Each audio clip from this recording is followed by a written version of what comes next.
what I want to talk to you about today is what I call productivity triggers. And this is a topic and a subject that I've been training on literally for years. And the reason that I've been talking about it for years is because I've studied it for more time. And so many entrepreneurs and business owners just wrestle with this topic more than any other. It's just getting themselves in a place where they're productive and they can get things done. So I have 7 productivity triggers that I want to share with you today.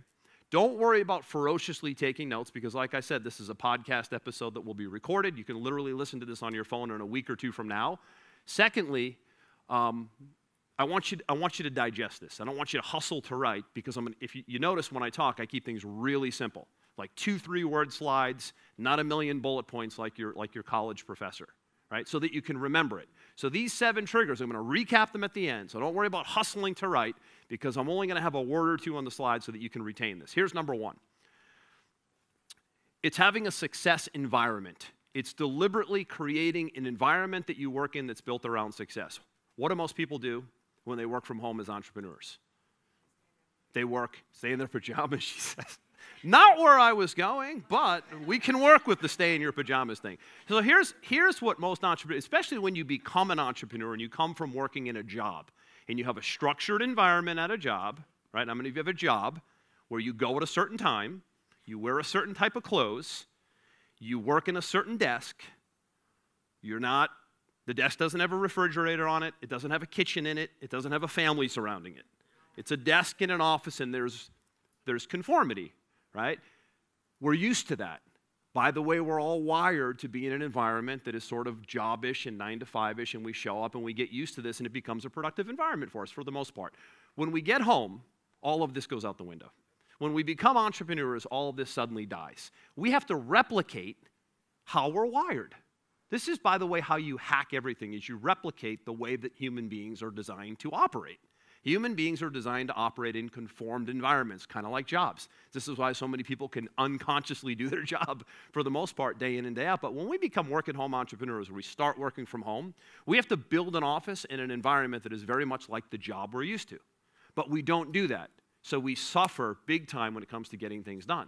Is this making sense?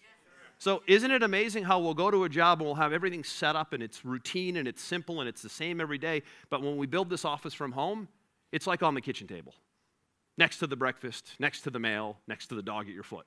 The whole thing is rigged against you. So you have a choice on how to handle this. You have to choose a workspace that I consider an on-ramp for your success. I was talking to some of our members at a recent event. I think it was Katie. I don't know where Katie is. Katie's like a community favorite. We talk about her a lot, and she's always somewhere in the room. She's here today. I think you're going to be up here later, actually. So, real crowd favorite, she'll be on stage. But Katie, I think you told me you had a huge breakthrough once because you were working from home. And I said, sometimes working from home doesn't work. You might have to go find office space. They have great virtual office space today in most cities. Or you might have to go to a coffee shop and make that your work environment. And she was like, boom, that was what I needed to do. Being at home and trying to make the work-at-home environment a productive environment was a total disconnect. It just wasn't working. So you guys have to find a work environment that is conducive to you producing results. And oftentimes it's not what you think it is, and it may not be the home environment. If it is the home environment, oftentimes you need to get a room and set it up as an office and actually create an office that works and operates much like a job. How many of you have home offices that are not at your kitchen table?